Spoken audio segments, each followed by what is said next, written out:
Hello and welcome to the channel. This is Steel City Knives, and today I want to talk about these two knives. We've got two Barlows from two Sheffield companies, very similar in price, very similar in construction, and we're just going to do a sort of a comparison video, I think, between them both. So the first one is an Arthur Wright standard basic Barlow, rosewood covers, nickel silver bolsters, C70 carbon steel blade on this, and then the other one we've got stainless steel bolsters, again rosewood covers, and I believe this is a stainless steel blade 420H. So when I got this, it didn't come with much packaging or much literature. This came in sort of a blister pack, and it came with this, if you'd like to read.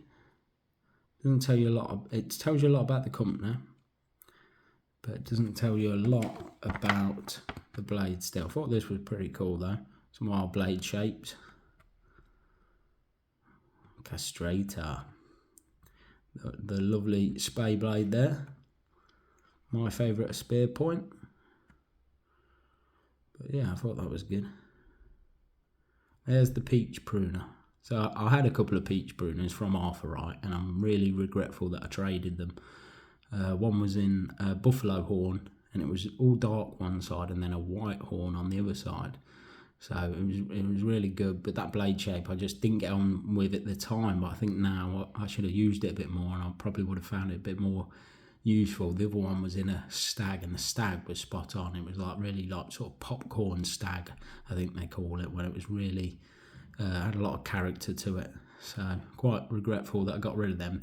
Again, it was peach pruner, but by Arthur Wright. But yeah, I think it'd be a good blade for sort of going through packaging and stuff like that. But I use a lot more blades for food prep and all sorts, and just because that curve of the blade, just never seemed to get on with it. But yeah, cool little bit of information that came with it. All right, let's talk about the knives. I'd like to hear your opinions in the comments, which one you prefer or which one you think looks the best. So this has got a bit of patina on it. I think I'll put this. I sharpened this. I don't think this is a factory edge. I think the wood looks slightly different as well. I mean, it's hard to compare, especially a knife that I've had for a while, to this is, saying that, I think I've probably had this a couple of years. But I like the brass pins rather than the stainless steel pins. I would imagine these are. The fit and finish. Let's have a look at the fit and finish to compare them. So a bit of gapping on the Arthur Wright. Taylor's Eyewitness looks a bit more of a tighter construction, although the hafting's been done spot on both. You can't feel any of them. Let's have a look on the other side. So pretty good on that side, both. So one's got a half stop. The Taylor's Eyewitness, lovely. And it's a pinch open. Really good walk and talk. And it's got this stamped bolster here on both sides, which I think is a nice touch. And it's quite an unusual shaped bolster. They're both similar money. I think they're both pretty much quite similarly attainable as well. It looks like they've slightly messed that nail nick up slightly on that, but the stamping's really good.